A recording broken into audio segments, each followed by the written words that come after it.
Gina, what's your view on that? As Tom mentioned there, this deadline is looming there with the Israelis have said they'll go into Rafah at that point.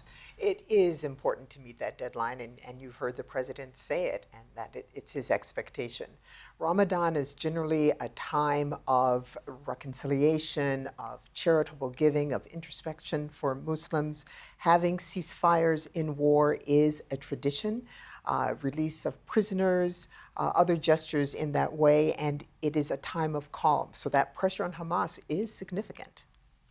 Tom, the big humanitarian crisis looms in Gaza as well. We've seen more airdrops of aid from the US. Are there any other options open to them? It's not enough, they've said, what they're getting in at the moment. Yeah, I mean, the conditions on the ground, we heard from the World Health Organization today that said two of their observers have been to 2 hospitals in the north of Gaza and seen 10 children die of starvation.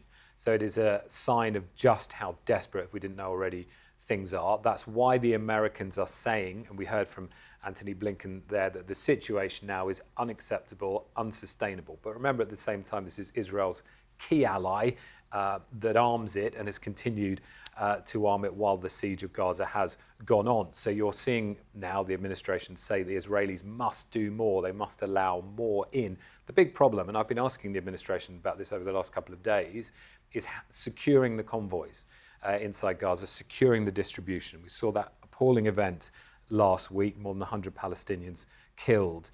Now, one option, the big breakthrough, I think, would be a maritime delivery of aid, so ships getting to Gaza. It could be another sort of Gulf ally of the US delivering that, for example, but there is not a deep sea port in Gaza. Logistics are incredibly difficult, and then securing it on the beach, very difficult. Gina, there's a change in language and approach here that we've heard from the Biden administration, isn't there? I mean, just what Tom's been describing there, compare that to a couple of days after the October 7th attacks, and we saw Biden embracing Benjamin Netanyahu. Now we're hearing this very strong language. Absolutely. I mean, certainly the vice president's tone and words were very strong.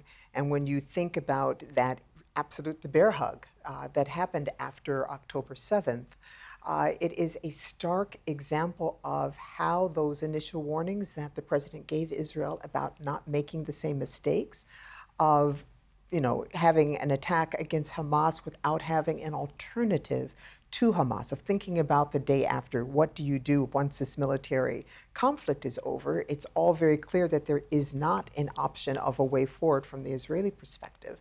And that absolutely loses support. 30,000 people are dead. It's an incredible number. There's no sign, though, that the Israelis are paying attention to this change in tone from the Americans, though. There's no sign from the Prime Minister that he's paying attention, and yet the visit of Minister Gantz is going to be bringing attention. As we've seen, there's a great deal of discomfiture from the Prime Minister about this meeting. You can be assured that the discussions within the meeting would have been about what else can be done. You need to understand and take back to Israel that this is a changing point in this relationship and our support for the way this war is being conducted. So there's tough messages being given. And Tom, just briefly, where does the US move from here now in this sort of awkward phase of its relationship with Israel, as Gina's described there? I think this is a moment. I think the Benny Gantz visit is a moment, and it struck me more and more over the last hours and couple of days how significant it is that they are doing this, that Mr. Gantz has come here, is being treated like a Prime Minister of Israel. That is a clear sign to Benjamin Netanyahu, if he didn't need it already, that at senior levels of this administration, they're pretty sick and tired with the messages not getting through, and it's an increasing problem. Mr. Biden was asked, as he was boarding the plane today, twice by a reporter, how's your relationship with Mr. Netanyahu? He answered twice, like it's always been. You can read that in 2 ways. It's hardly a ringing endorsement. And is it up to the US now at this stage, Gina? Are we at the sort of business end of things? There's no role at this point for the UN or anybody else here? I don't think it's ever just up to the United States. There are other actors in the field. There are other things that other nations could be doing. I mean, if you look at those who are participating in the Abraham Accords, there's been no overt suggestion or threat of that they're going to step back from a diplomatic relationship. So this is indeed a partnership. We've seen it with the negotiations via Hamas, with the Qataris and the Jordanians and the Egyptians, etc. This is not just on the United States, not to understate the role that we play. We have been the main supplier. The American people are increasingly making known their discomfort with that. There has to be a change in how this is being prosecuted. And all hopes rest on a deal being done in the next few days. Our State Department correspondent Tom Bateman and Gina Abercrombie-Winstanley, the President of the Middle East Policy Council, thank you both for being with us.